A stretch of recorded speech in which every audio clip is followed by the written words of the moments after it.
آج ہم پونسٹان ٹیبلٹ کے بارے میں بات کریں گے۔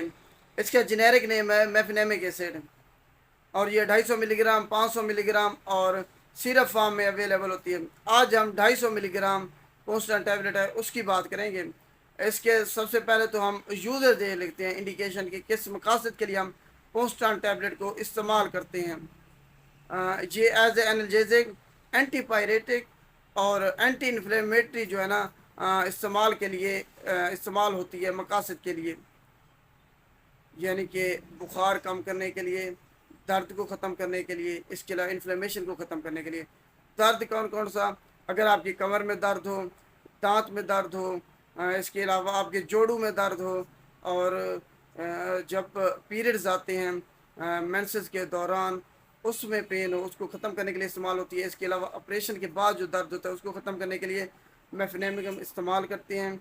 اس کے علاوہ اگر آپ کو ڈلیوری ہوتی ہے، اس کے بعد بلیڈنگ ہوتی ہے، تو اس میں جو درد ہوتا ہے اس کو ختم کرنے کے لیے اس کو استعمال کرتے ہیں۔ بخار کو ختم کرنے کے لیے استعمال کرتے ہیں۔ اس کے علاوہ انفلیمیشن ہو آپ کو کہیں پہ، تو اس کو ختم کرنے کے لیے بھی اس کو استعمال کرتے ہیں۔ یہ ہو گیا اس کے یوز پونسٹان ٹیبلٹ کے۔ اور یہ اینسڈ کلاس یعنی کہ نان اسٹیرائڈل اینٹی انفلیمیٹری جو کلاس ہے ڈرگز کی، اس سے تعلق رکھتی ہے۔ اب دیکھتے ہیں کہ کون کون لوگ اس کو استعمال نہیں کر سکتے۔ جن کو الرجی ہے، ہائپر سینسٹیوٹی ہے میفنیمک ایسڈ سے، وہ لوگ اس کو استعمال نہیں کر سکتے۔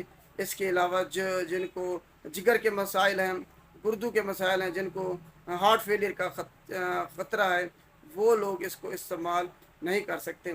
اس کے علاوہ اگر کسی کو السر ہے معدے میں، تو اس کا تو اینسڈ کو یعنی کہ پونسٹان ٹیبلٹ کو ہم استعمال نہیں کر سکتے، کیونکہ یہ خود السر کاز کرتی ہے، جس سے آپ کا جو ہے نا اگر پہلے سے السر ہے تو آپ مزید جو ہے نا وہ پیچیدہ ہو سکتا ہے اور آپ کو بلیڈنگ بھی ہو سکتی ہے۔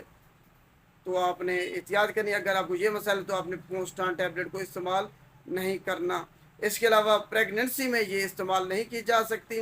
اگر کوئی پریگننٹ ہونے کا ارادہ رکھتا ہے، بچے پیدا کرنے کا ارادہ رکھتا ہے، تو اس صورت میں یہ استعمال نہیں کی جا سکتی، کیونکہ یہ انفرٹیلٹی جو ہے نا کاز کر سکتی ہے۔ ریورسیبل، اگر آپ اس کو ختم کریں گے، چھوڑ دیں گے، تو پھر ٹھیک ہو جائیں گے۔ تو آپ نے احتیاط کرنی ہے، اگر آپ یہ استعمال کر رہے ہیں تو اس سے آپ جو ہے نا پریگننٹ ہونے میں آپ کو دیر لگ سکتی ہے۔ اس کے علاوہ نرسنگ مدر جو ہے نا دودھ پلانے والی ماں، وہ اس کو استعمال نہیں کر سکتی، کیونکہ یہ ملک میں اس کی مقدار جاتی ہے، جس کی وجہ سے بچوں میں جو ہے نا اس کی مقدار بھی چلی جاتی ہے۔ تو آپ نے احتیاط کرنی ہے، اگر آپ پریگننٹ ہیں یا پریگننسی کا ارادہ رکھتی ہیں یا دودھ پلانے والی مائیں ہیں، تو آپ نے پونسٹان ٹیبلٹ کو استعمال نہیں کرنا۔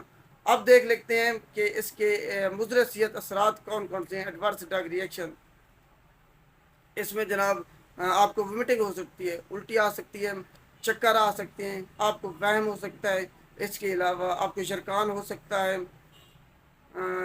اس کے علاوہ آپ کے کان میں درد ہو سکتا ہے، آپ کی جو آئی سائٹ ہے نا، دیکھنے کی جو صلاحیت ہے آپ کی، وہ کم ہو سکتی ہے، آپ کو دھندلا دھندلا محسوس ہو سکتا ہے۔ اس کے علاوہ اگر ہم بات کریں تو آپ کو خون کی کمی، انیمیا ہو سکتا ہے۔ یہ اس سے جو ہے نا اس کے مضر صحت اثرات ہیں کہ اگر آپ یہ استعمال کرتے ہیں تو یہ نتائج آپ کو بھگتنے پڑ سکتے ہیں پونسٹان ٹیبلٹ کو استعمال کرتے ہوئے۔ تو آپ نے احتیاط کرنی ہے، اگر آپ کو یہ مسائل ہوں، تو اگر یہ نظر آنا شروع ہو جائیں اس کے مضر صحت اثرات، تو فوری طور پر آپ نے اس کو بند کر دینا ہے۔